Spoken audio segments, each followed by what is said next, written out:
Welcome back to our corner. Ako ay nagbabalik para na naman sa isang For the Days video. It's mid-February, kaya puting-puti ang aming kapaligiran dahil sa snow.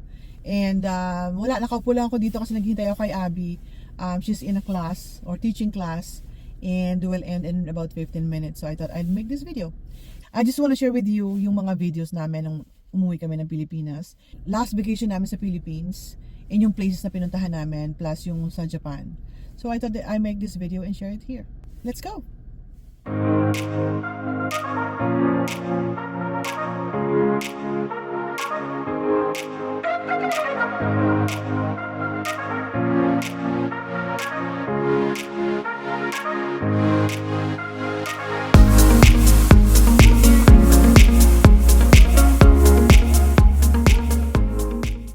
And then we flew to the Philippines. So we took the car and then we drove, driving up north to Ilocos Norte.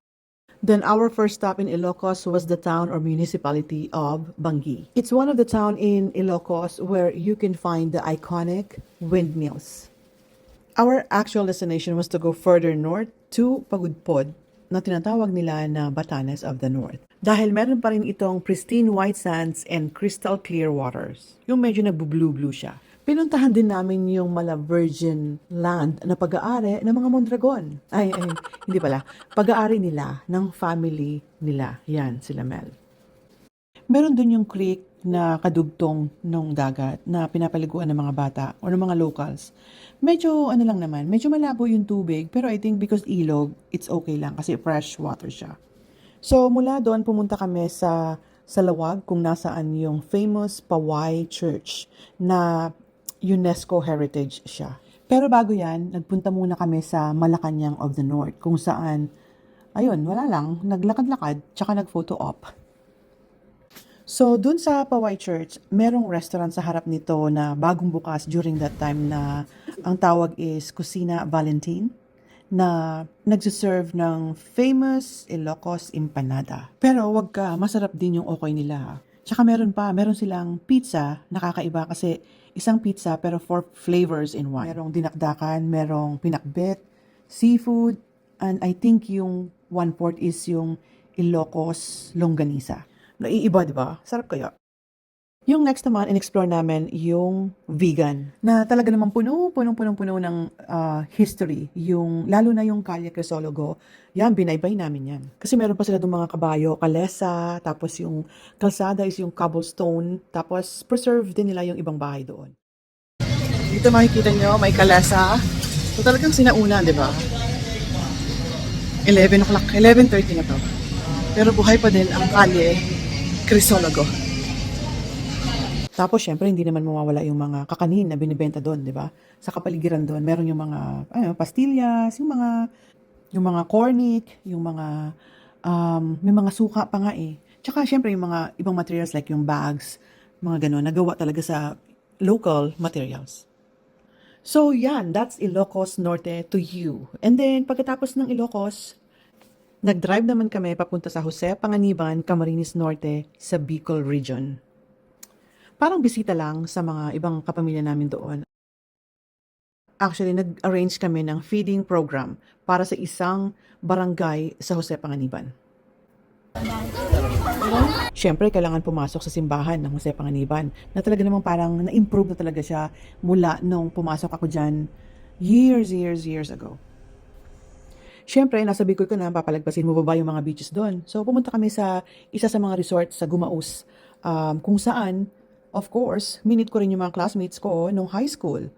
Diba? Gaganda. At saka, kita mo, pare-pareho kami ng size. Small. Pinuntahan din namin yung daungan ng mga isda sa umaga, maagang-maaga. Pumunta kami, I think, mga 6:30 a.m. yon. Pumunta kami para makita kung anong itsura ng mga bagong huli na mga isda. Mabuti na lang, malapit lang yung resort or malapit lang yung hotel na kung saan kami nagstay. So, ayun yung Bicol ganap namin. And then, nag-drive na kami pabalik sa Manila para naman mag-prepare na sa aming 1-week getaway to Japan. So, we pack our bags for a 5 days quick getaway to Tokyo, Japan. Actually, the main reason for the Japan trip is the family wedding.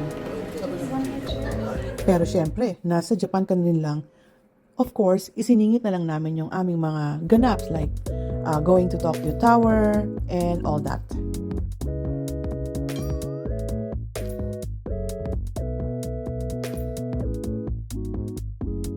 Which, by the way, kung mapupunta kayo doon sa Tokyo Tower, masarap yung kape dun sa Sol's Coffee. Siyempre, nagpunta rin kami sa Team Lab Planets, kung saan merong something like borderless, immersive art experience chuchu. Diba? Shoes is not allowed.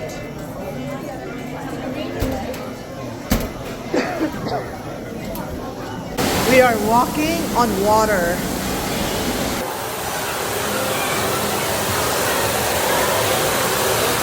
Pumasok din kami dun sa isang room dun na uupo ka lang, papanoorin mo yung mga petals, flowers, and everything. And then, all of a sudden, parang naamoy na namin yung, ang bango siya, para siyang real, yung flower na pinapanood mo, naaamoy mo din. O, di ba? Ang galing. Super. Tapos, meron pa dun isang room na, maglalakad ka lang sa isang parang sack of beans siya. So, ang feeling mo is you're walking on snow. So, lahat kami nandun, nadadapa-dapa, para kami mga eng-eng. Pero masaya. Diba? Oh, this is relaxing.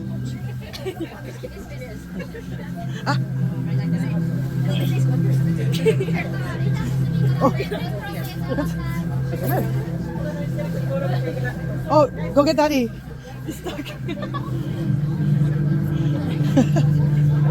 Look at this.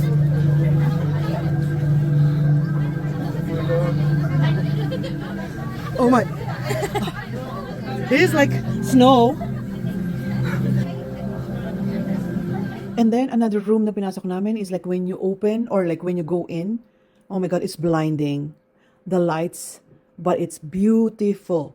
Beautiful. Oh, what talaga. is this?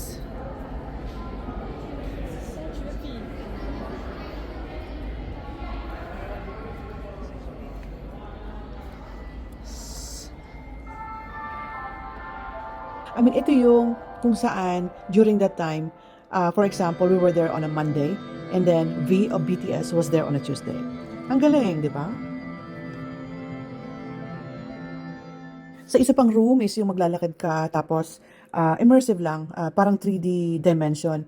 May mga isda na lumalangoy kunyari and then it touches your skin or it touches your feet, parang ganon. So, ang galing din. At saka syempre, nandun ka na rin lang. You know where we are? Nag-spend na kami ng day, just one day, sa Disneyland.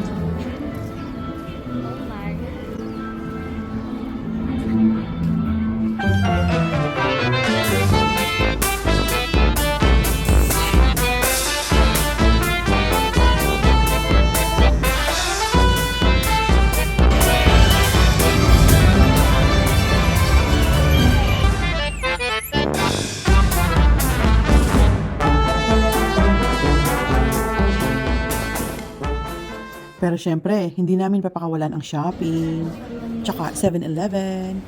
Syempre, kailangan mo yun kasi snacks sa gabi pag uwi.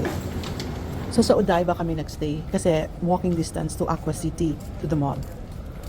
At dito rin namin nakita yung premium restaurant kung saan grabe, melt in your mouth na sashimi. Yung Wagyu. Oh my gosh. Wagyu ramen is the best.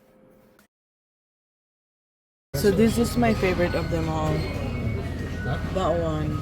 Because that one melts in your mouth. And meron pa silang bonus dito. Charger. Yes. And have some matcha. Can you put some matcha? Oh, that's green tea, not matcha. And then you put it here.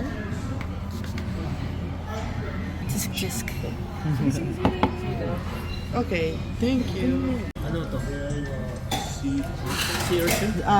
Cacao, sea cacao. This I have no idea what animal that is.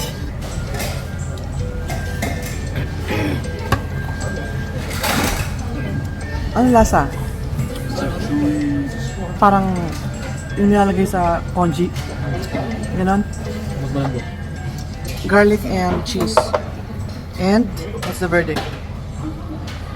This one, meron ako. Garlic and cheese, ano? Oop.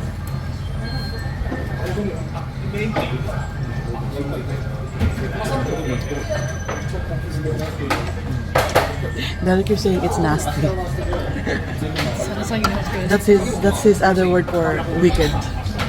It's a what English term is that? When you have something, or you're saying something, but you mean the opposite of it. Huh? Weird.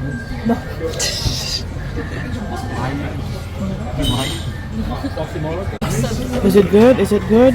Is it good? Yes. You're gonna cry? So good? It's so good. I'm about to punch someone. Punch someone. You like? That means yes.